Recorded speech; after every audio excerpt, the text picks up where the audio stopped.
Hola mis amigos, ¿cómo estamos? ¿Qué tal? Pues aquí otra vez. Mis amigos, hoy estoy otra vez del celular porque ayer me dijeron que la cámara se ve amarilla. Y a pesar de que yo soy nieta de chino, supongo que tampoco es que soy tan amarilla. Así que puede que sea la cámara. Bueno, pues ¿de qué venimos a hablar hoy? Hoy venimos a hablar de un asunto bastante serio, bastante serio. Venimos a hablar de la operación Peter Pan. Ustedes tienen que haber oído, me imagino que los jóvenes no, de la operación Peter Pan, que ocurrió del año 60 al año 62, y que fue una operación que se llevó a cabo en esos años y que la madrina de esta operación fue Polita Grau y su hermano Ramón Grau. Polita y Ramón Grau eran los sobrinos del presidente, del expresidente de Cuba, Grau San Martín, que estuvo del año 33 al 34 y después de Machado del 44 al 48. Era médico y para mí uno de los presidentes de Cuba, que no sé si habrá hecho mucho, pero del cual siempre se habla que era una persona decente, etcétera, etcétera. Bueno, el caso es que los sobrinos del expresidente Grau, junto con el monseñor de la arquidiócesis de Miami, el monseñor Brian Walsh, prepararon la operación Peter Pan, que consistió en no otra cosa que traer de Cuba a cerca de 14,000 niños sin sus padres que fueron relocalizados en varios estados de Estados Unidos. Primero abrieron un campamento que se llamó el Campamento Matecumbe, que estaba en la 114 y la 137 Avenida del Southwest. Ahí entraron los primeros 400 y lo que hacía es que los traían al campamento y allí los procesaban y les buscaban a dónde los iban a mandar.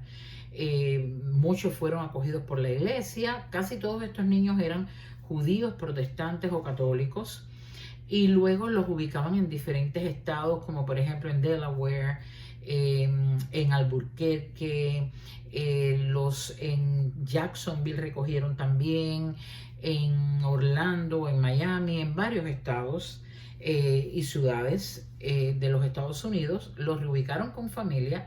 No los dieron en adopción, sino que familias americanas los recibieron conociendo la situación y los tenían en su casa, los estaban criando o cuidando hasta que sus padres llegaran. Yo les estoy haciendo brevemente de qué se trató para después explicarles las razones.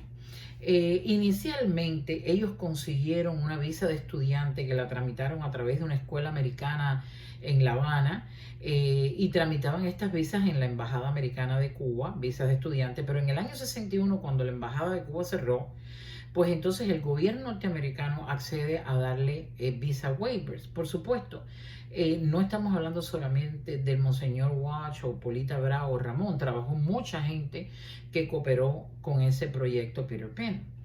El caso es que fue patrocinado o pagado por algunas compañías que habían sido intervenidas en Cuba, como la Exxon Standard Oil y otras compañías. Y después más adelante hubo una controversia porque se dice que fue un plan apoyado por la CIA. De hecho, Polita y Ramón Grau, que vivían en Cuba, fueron acusados de agentes de la CIA, fueron condenados, ella a 30 años, de los cuales cumplió 14 y en el año 79 vino al exilio, y él creo que cumplió 21 años. Y los acusaron de la CIA, cosa que nunca ha quedado claro. Es decir, nunca se ha podido demostrar que la CIA estuvo detrás de este programa. Para la mayoría de la gente que defiende el programa en sí, siempre fueron personas muy interesadas en ayudar a estos niños. Pero vamos a hablar por qué ocurre la operación Peter Pan, que es lo más importante. Y al final yo les voy a contar de algunos famosos que ustedes... dos o tres famosos, gente que son conocidas, celebridades, etcétera, que fueron Peter Pan. Pero ¿por qué ocurre? Ya llega en 1959 Fidel Castro, la revolución, la involución, y una de las primeras cosas que pasó, y yo lo digo porque mi madrina estuvo a punto de mandar a mi primo, mi único primo paterno, en el programa de Peter Pan. No lo hizo y luego ellos se fueron a España, lograron irse y ella se pudo ir con él, pero estuvo a un pedacito así de mandar a mi primo en el programa de Peter Pan. Pasa que en Cuba habían escuelas privadas y escuelas públicas como existen aquí. Y una de las primeras cosas que el gobierno cubano hizo fue intervenir esas escuelas privadas y cerrarlas. Entonces la gente que ya había vivido la historia se sabía que, por ejemplo, en la Guerra Civil Española habían mandado a muchos jóvenes a la Unión Soviética. Se sabía que los judíos, justo cuando los nazis en el Holocausto, antes que comenzaran o cuando comenzó la cacería de los judíos, pues mandaron a muchos de los niños judíos, y hay películas, no hace tanto vi una, que mandaban a los niños a Inglaterra y a otros países que los acogieran para evitar que fueran enviados a campos de concentración y luego los mataran, como ocurrió.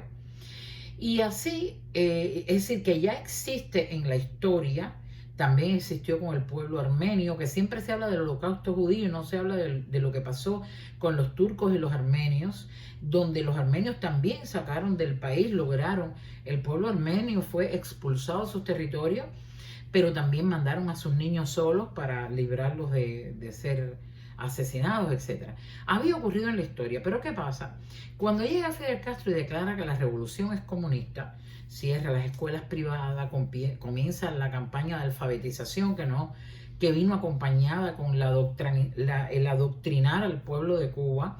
Se habla de que la religión va a ser abolida, empiezan a caer presos sacerdotes en Cuba.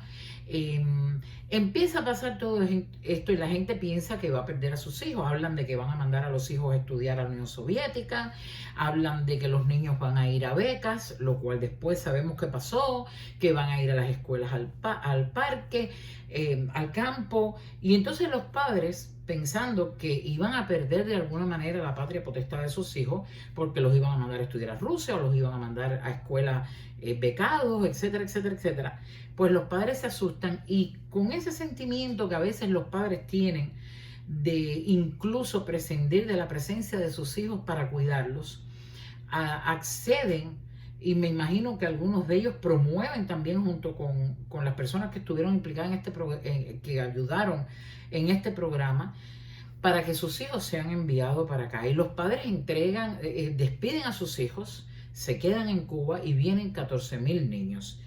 14.000 niños que después aquí, en la medida en que fueron creciendo, muchos de ellos cuentan que fueron aceptados o recibidos en casas de familias que fueron sus familias, fueron sus padres, porque niños que llegaban desde los 8 hasta los 18 años, creo que también vinieron algunos niños un poquito más chiquitos que 8 años, entonces que estuvieron 5, 6, 7, 8 años para reencontrarse con sus padres. Muchos de ellos hicieron de esa familia americana su familia. Otros, pues un poquito más grandes, se reencontraron con sus padres cuando vinieron y todavía hablaban español, algunos no hablaban español, y hubo ahí como dos tendencias.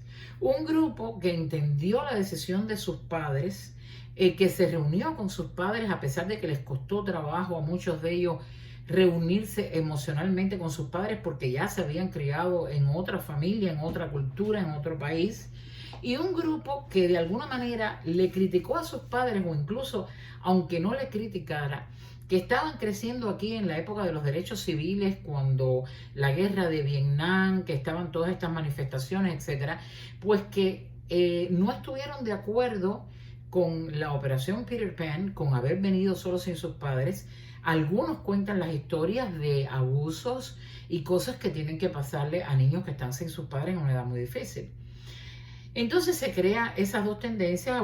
Yo me acuerdo de la asociación Abdala, que eran todos aquellos que sí se insertaron y que entendieron lo que había pasado.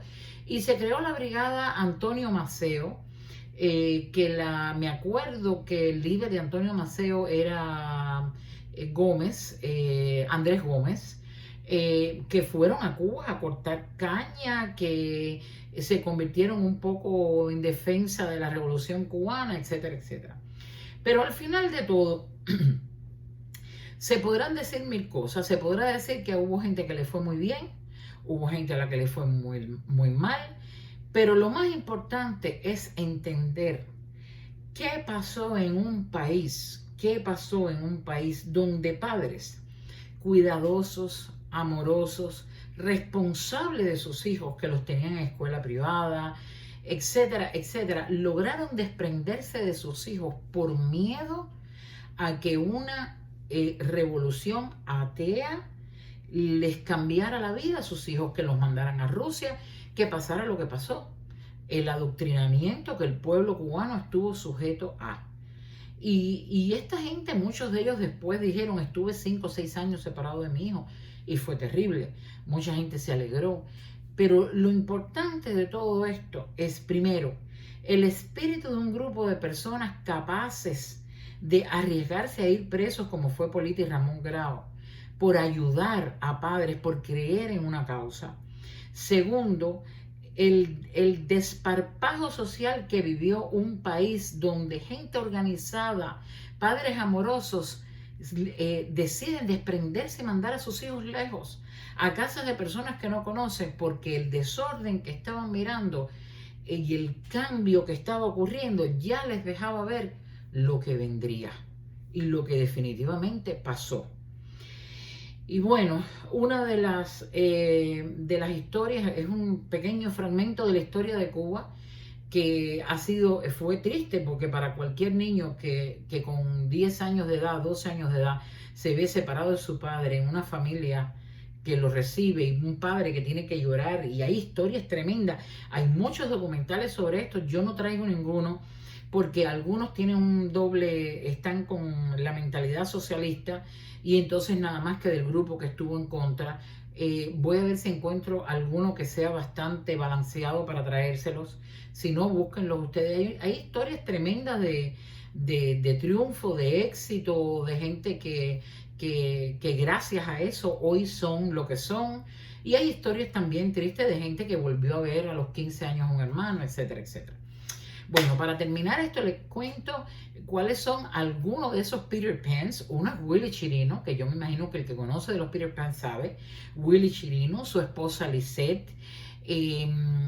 Otro es Mel Martínez, que Mel Martínez fue senador de la Florida. También fue el secretario de vivienda del presidente Bush. Fíjense qué gente más exitosa. También Miguel Bezos, el padre de Jeff Bezos, el dueño de Amazon, como me oyen, que es el padre adoptivo porque adoptó a Jeff Bezos cuando tenía 4 años. Así que ellos y otros muchos cubanos que luego tuvieron cargos importantísimos, que fueron gente prominente, que fueron gente exitosa, son niños del programa de Peter Pan. De las cosas tristes que ha tenido la historia de nuestro país, y si no lo sabías, pues ya te lo he contado por arribita, porque es mucho más profundo, pero ustedes saben que yo siempre quiero hacer un resumen de la historia para que después ustedes, con el propio interés que a cada cual le despierte uno u otro fragmento de nuestra historia, pues ustedes busquen. Bueno, mis amigos, eso ha sido, esta no ha sido una tontería. Hay veces que son tonterías y hay veces que no. Esta no es una de ellas. Es un asunto muy serio. Pero aquí se los dejo. Si les parece interesante, pues nada, ya saben, la peña sigue creciendo, sigue creciendo. Suscríbanse, denle un like por ahí, vuélvanse locos, denle a la campanita, pero sobre todo compartan para que más gente conozca de nuestra historia. Esto ha sido todo por ahora. Nos vemos ahorita. Un beso, los quiero.